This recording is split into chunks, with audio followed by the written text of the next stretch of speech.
That's right. The next guy coming to the stage is a very funny gentleman. He's been a finalist numerous times in the Montana Comedy Contest. Put your hands together for Mr. Phil Tilley.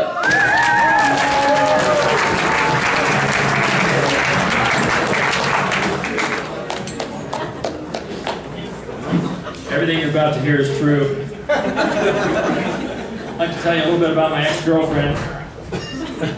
Very first date we ever went on, she asked me if I'd like to go for a long walk on the rims during a pouring rainstorm.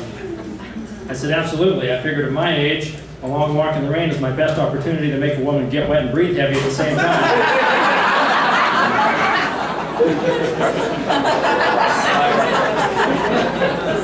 Everything seemed to be going fine until our 7th date. That's when she brought another date on her date.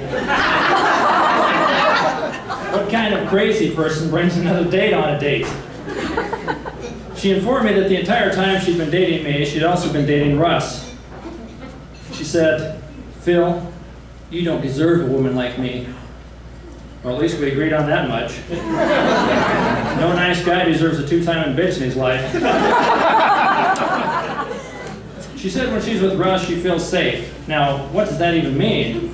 Does that mean that she thinks that he can defend her better than I can? Or does that mean that the entire time she was with me, she did not feel safe? Now, I'll be the first guy to admit I'm a little creepy sometimes. And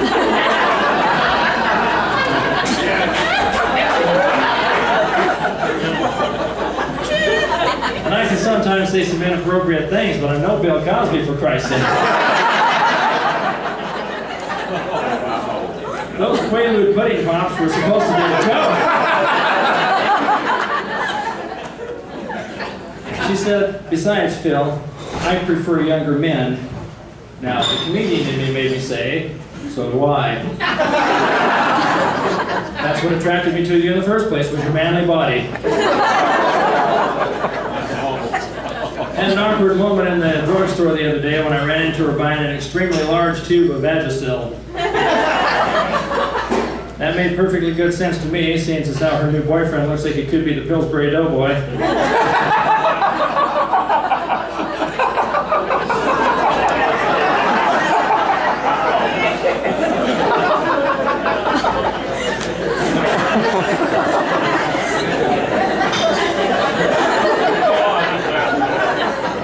A couple of years ago, I had to help a buddy of mine out of a jewelry store. He wasn't feeling well. He was all bent over and moaning.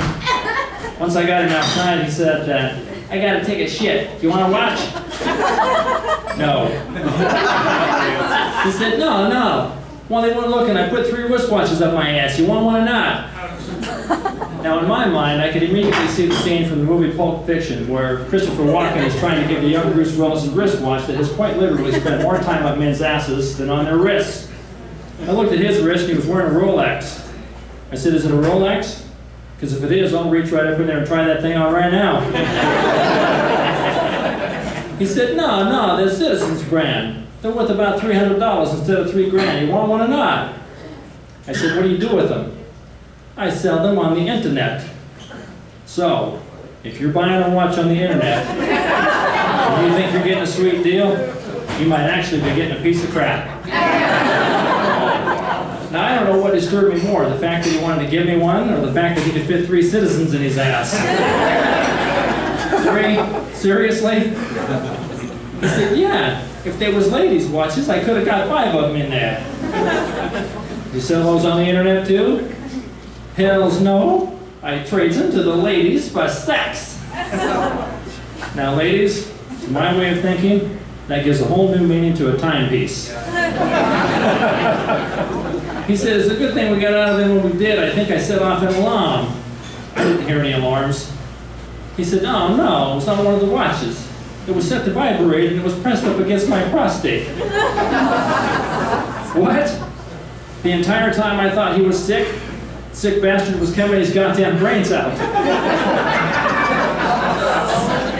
I said, "Come on, what's taking so long?" He said, "Just a second, give me a minute." And then he pooped one out. And I swear to God, this is what he did next. He licked it. He said, "It's still working. There you go."